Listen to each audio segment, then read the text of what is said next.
Welcome to the piano studio of Lisa Bailey and our series on the circle of fifths, Scale Mania.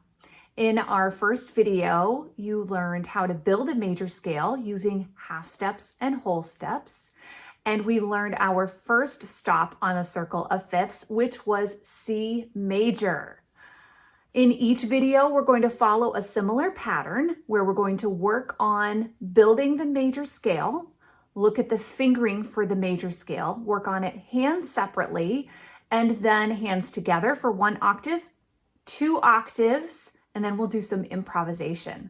I hope you will continue to join me as we dive into the key of G major. Let's review our C major scale and the pattern of all major scales. So for C, remember our tonic, our starting note is C, and we need a whole step, half step, whole step, whole step, whole step, half step. And then we do the same thing on the way down. Follow the same pattern in reverse.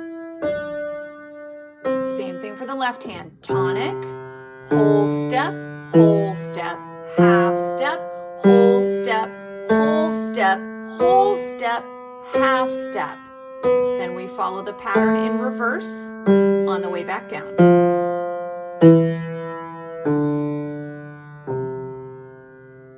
So now we have to decide where we're going next. So whenever we're following the circle of fifths, there's a reason that it's called the circle of fifths. Now, if you know intervals, seconds, thirds, fourths, and fifths, I'm sure many of you are familiar with those. So for C, our fifth is G. Now, G in the key of C also has a very unique name. It's called the dominant. So we have our tonic and we have our dominant, and the dominant note is always the first note for the next key, also known as the fifth. So we're going to be going to G now. So let's look at our pattern for the G major scale. We know our pattern: whole step, half step, whole step, whole step, half step. So let's find it for G. So our tonic, whole step, now we have our half step, whole step, whole step, whole step, so we need that black note, half step. Okay, now let's look at it for the left hand. Tonic, whole step, half step, whole step, whole step, whole step, half step. Good. Okay, so right hand, it's going to follow the same fingering as the C major scale. 1, 2, 3, 1, 2, 3. Get that 4 up there. 5, 4, 3, 2, 1, 3, 2, 1. Left hand will follow the same pattern as well for the fingering as the C major scale. 5, 4, 3, 2, 1, 3, 2. Reach to F sharp. 1, 2, 3, 1, 2, 3, 4, 5. When we take a look at our key signature, you can see that we've added a sharp. Now this sharp in the treble clef and the bass clef is F sharp. It doesn't matter that it's only in a certain spot on each clef. It applies to every sharp, every F sharp on the piano. So no matter where the F is that you're playing, it's always going to be an F sharp. Now, an easy way to find what key signature you're in is to take the sharp that's marked there. So in this case, it's F sharp. So F sharp, and go up half a step, and that is the name of the major key that you are in. So we have F sharps marked in our key signature, go up half a step, and we land on G. G is our key signature. All right, let's do hands together, 1 octave.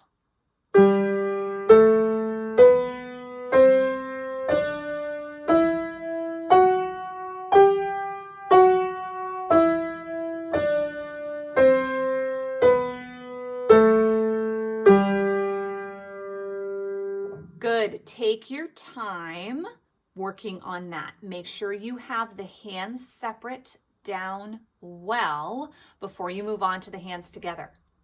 Now we're going to do 2 octaves. The fingering will be the same for 2 octaves for G major as it was for C major. The only difference is that F sharp. I'm going to move down an octave so that you can clearly see the 2 octave scale. So let's do one hand, do the right hand first.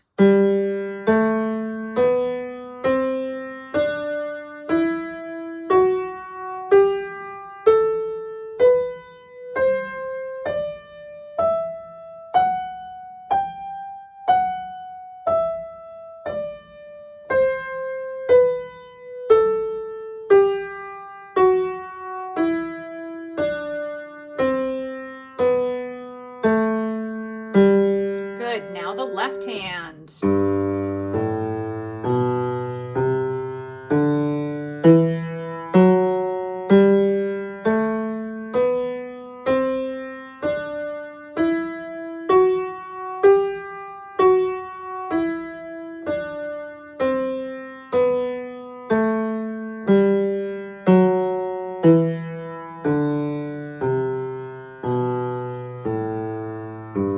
All right, now we're going to do hands together, 2 octaves.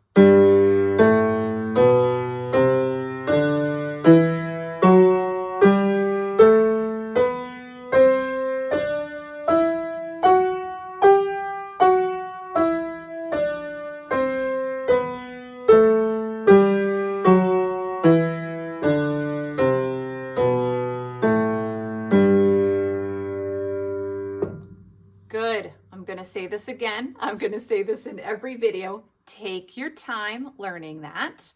Take your time practicing it hands together and hands separately. Make sure you spend extra time doing hands separately. That is super, super important to know where your fingering is. Once you have mastered hands separate, do hands together. Feel free to use your metronome and gradually build up speed, but you want to be confident in doing it slowly first before building up your speed. Moving on to our improvisation, we're going to start by experimenting with the G5 finger scale. So we did this in the last video. Use the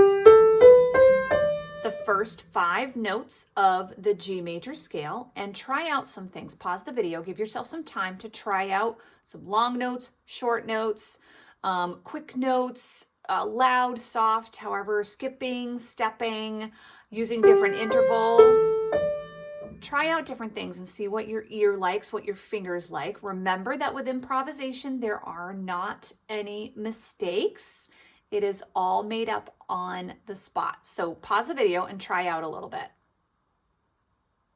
Now we're going to do the accompaniment, so we get to play a duet together. When you first do this together with the accompaniment, use the 5-finger pattern. You can use it anywhere on the piano. Once you become more comfortable with the 5-finger pattern playing with the accompaniment, try the full G major scale. Jump around in the scale, move to different intervals, different places in the scale, other places on the piano, and see what you think. I bet you're really going to like it. So our accompaniment is in 6/8 timing. So I'm going to give you one measure of 6 beats. Here we go. 1, 2, 3, 4, 5, 6.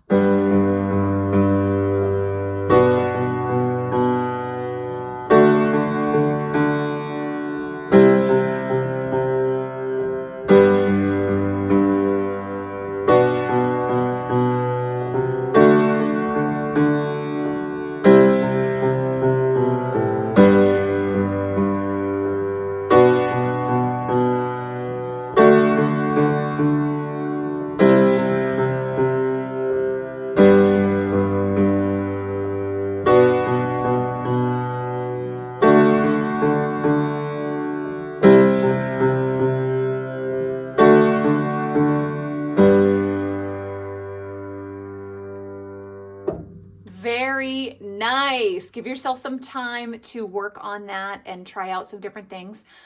But congratulate yourself because that is not an easy thing to do, to just jump in with someone else playing and try something new. So you should be very proud of yourself. You're doing an excellent job. Very nice work on the key of G major, working on your scale and your improvisation. I hope you're enjoying this series as we work on it together.